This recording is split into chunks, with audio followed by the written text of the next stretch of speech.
Oi, gente! Sejam bem-vindos ao meu canal. Se você é novo por aqui, eu costumo falar sobre casos criminais reais nas quartas. E em breve eu vou voltar com o quadro Make Mitos e Lendas. Então, se você gosta desse tipo de conteúdo, não se esqueça de se inscrever, deixar seu like, que é muito importante para a divulgação do canal. E se você tem alguma sugestão de casos criminais, mitos ou lendas, é só comentar aqui embaixo que eu anoto tudo e tento trazer o mais rápido possível. Se você caiu nesse canal de paraquedas através desse vídeo, eu estou fazendo um especial das Lady Killers, onde eu vou falar só sobre mulheres assassinas. E para fazer o roteiro do caso de hoje, eu não usei 100% esse livro, eu usei 80%, porque algumas informações não tinham, então eu pesquisei na internet, e como sempre, as fontes vão estar aqui embaixo para vocês. Então chega de blá blá blá e vamos pro caso de hoje.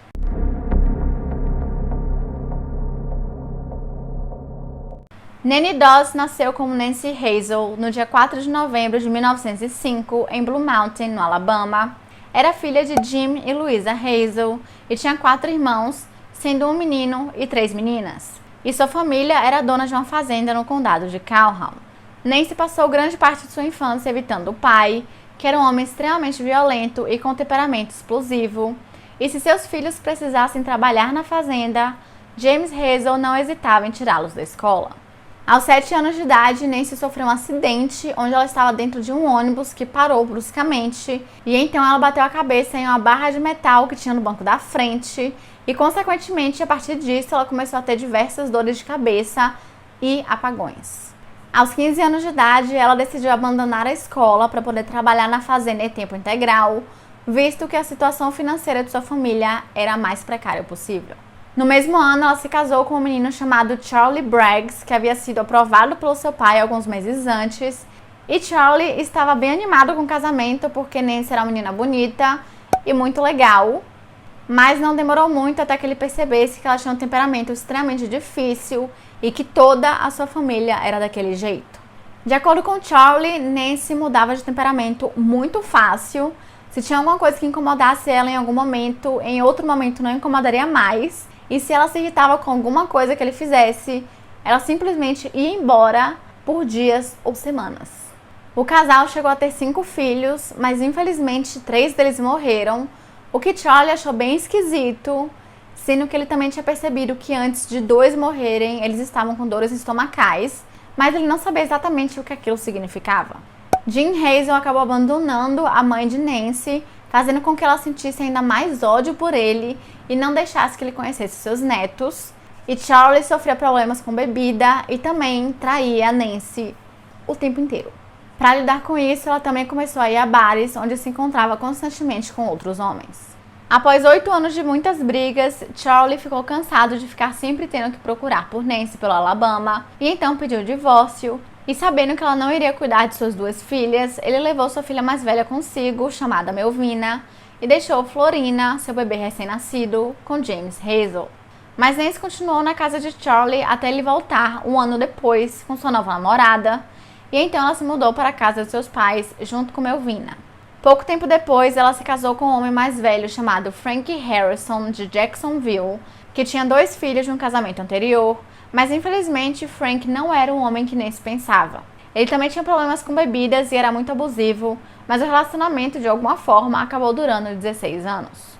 Em 1943, Melvina, sua filha mais velha, acabou tendo seu primeiro filho chamado Robert, e em 1945 teve uma filha que aparentemente tinha nascido extremamente saudável, mas que faleceu por causas misteriosas. Mais tarde, Melvina chegou a falar que quando ela estava inconsciente após o parto, ela lembra de ter visto sua mãe, Nancy, enfiar um alfinete de chapéu na cabeça do seu bebê, mas não foram encontradas nenhuma prova de que isso realmente aconteceu. Então não se sabe se Nancy matou o bebê ou se isso foi apenas uma alucinação de Melvina. No dia 7 de julho de 1945, Nancy e Melvina acabaram brigando porque ela não aprovava a namorada de sua filha. E pouco depois, Nancy foi cuidar de Robert, mas infelizmente ele morreu naquele mesmo dia. E de acordo com os médicos, a causa da morte foi asfixia por causas desconhecidas. Mas poucos meses depois, Nancy Hazel arrecadou $500 da apólice de seguro que ela tinha criado para Robert. Coincidência? No dia 14 de setembro de 1945, enquanto estava em casa, Frank chegou bêbado e disse que se ela não fosse para a cama com ele, ele não estaria ali na próxima semana e logo em seguida a abusou sexualmente. Nancy então decidiu colocar uma quantidade considerável de arsênico dentro de sua bebida, que era um uísque que ele guardava dentro de um recipiente de farinha. No dia seguinte, quando ele bebeu esse uísque, ele rapidamente morreu. Seu próximo marido era um homem chamado Early Lanning. No livro tá Harley Lanning, mas em diversas outras fontes que eu encontrei é Early, então não sei. E eles se casaram apenas 2 dias depois de se conhecerem. Mas assim como seus maridos anteriores, Lanning também era alcoólatra e atraía com frequência. E em 1952 ele decidiu fazer uma festa, que aparentemente foi até polícia lá, mas depois outras pessoas falaram que não era nenhuma festa, era tipo só uma reunião familiar, que Nancy não gostou nem um pouco. Ela odiou tanto que ela envenenou ele também e ele morreu. Na época, as pessoas acharam que ele havia morrido por um ataque cardíaco e pelo seu histórico enorme com bebidas, os médicos nem chegaram a fazer uma autópsia. A casa de Early Lanning foi deixada para sua irmã, mas antes que ela pudesse assumir a propriedade, a casa pegou fogo e foi então que Nancy decidiu mudar para a casa de sua sogra e antes dela fugir com o dinheiro do seguro, ela também matou a sogra. Gente! De lá, ela decidiu ir então para a casa de sua irmã Dove, que estava morrendo de câncer, e quando chegou, ela foi verificar a irmã no quarto para ver se estava dormindo, e misteriosamente Dove também nunca mais acordou. Alguns dias depois, ela decidiu se inscrever para conseguir um marido por correspondência.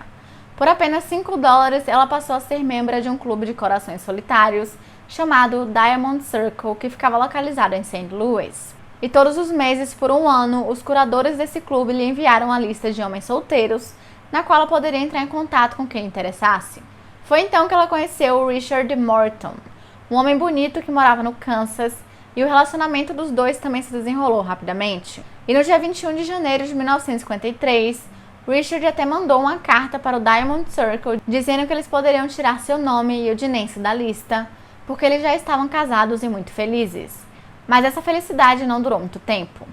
Richard trabalhava em um salão de bilhar durante a noite e durante o dia ele costumava vestir ternos muito arrumados e sair para fazer alguma coisa que ninguém sabe o que era. E durante uma viagem que Nancy fez para a Carolina do Norte, ela descobriu que o Richard havia comprado 2 anéis, o que ela assumiu rapidamente que ele estava traindo.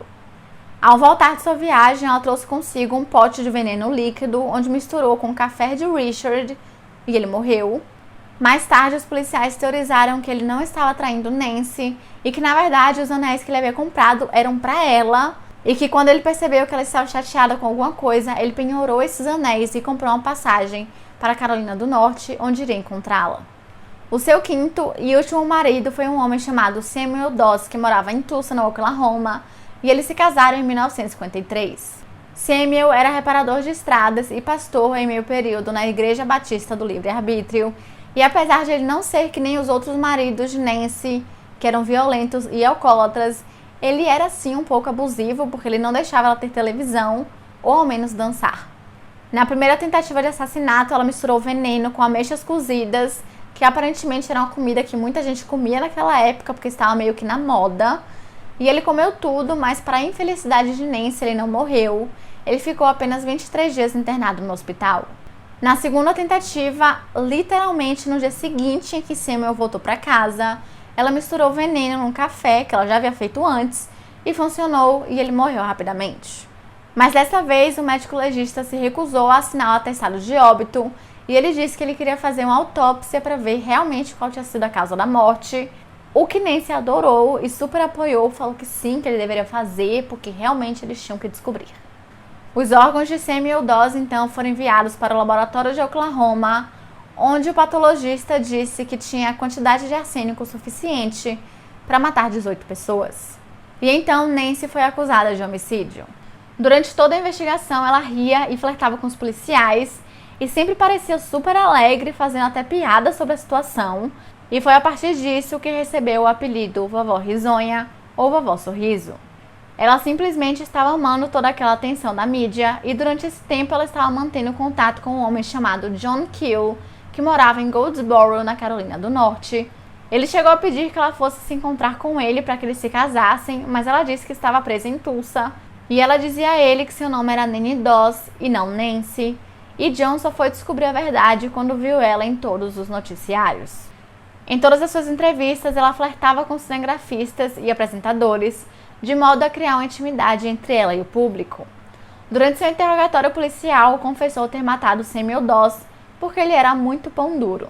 Em seguida, contou ter assassinado Orly e Richard, alegando que eram simplesmente idiotas, além de ter matado seus filhos e netos, aparentemente sem motivo. E de acordo com Nancy, tudo o que ela queria era ser amada e encontrar o amor verdadeiro, como os que ela via em livros e revistas. Pouco tempo depois, todos os corpos de suas vítimas foram exumados para ver realmente a causa da morte, e em todos eles foram encontrados uma quantidade absurda de arsênico, fazendo com que as acusações de assassinatos apenas aumentassem. Outra coisa que foi descoberta foi que ela havia matado sua própria mãe, porque tinha uma quantidade também muito grande de arsênico no seu corpo, mas ela se recusava a admitir que havia matado a própria mãe, mesmo tendo provas o suficiente para provarem isso. Em sua audiência preliminar, que foi realizada no dia 15 de dezembro de 1954, o juiz decidiu enviá-la ao manicômio do estado por 90 dias, para que os médicos determinassem se ela era ou não insana. E no dia 14 de março de 1955, os médicos a declararam mentalmente anormal, com um comprometimento acentuado de julgamento e autocontrole. Mas mesmo assim, a promotoria exigiu que ela fosse julgada por assassinato. Durante o julgamento, o promotor chegou a citar um dos médicos que disse: "Ela é uma mulher perspicaz, inteligente, mordaz, calculista, egoísta e narcisista, cujo comportamento agressivo, sob frustração, liberou uma hostilidade contra homens, particularmente seus maridos." E sua superintendente no manicômio chegou a observar que Nancy, do nada, começava a gargalhar durante um longo período e em seguida caía em uma depressão. Após 3 dias de debate, o júri levou 15 minutos para decidir que Nancy Doss era mentalmente capaz.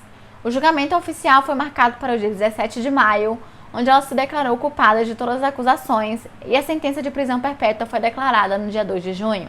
Durante todo o tempo em que ficou presa na penitenciária estadual de Oklahoma, em McAlester, Nanny foi uma prisioneira exemplar e nunca se envolveu em nenhum incidente. Ela morreu de leucemia no dia 2 de junho de 1965, exatamente 10 anos após ser presa. E em uma de suas últimas entrevistas, ela chegou a brincar com o repórter, dizendo que durante anos ela tentou ser auxiliar da cozinha da penitenciária, mas que infelizmente eles nunca deixaram. Por que será, né? E é isso, gente. Esse foi o vídeo de hoje. Eu espero que vocês tenham gostado. Se vocês gostaram, não se esqueçam de se inscrever e deixar seu like, que é muito importante para a divulgação do canal. E não se esqueçam que se vocês têm alguma sugestão de casos criminais, mitos ou lendas, é só comentar aqui embaixo que eu anoto tudo e tento trazer o mais rápido possível. Então é isso. Até amanhã.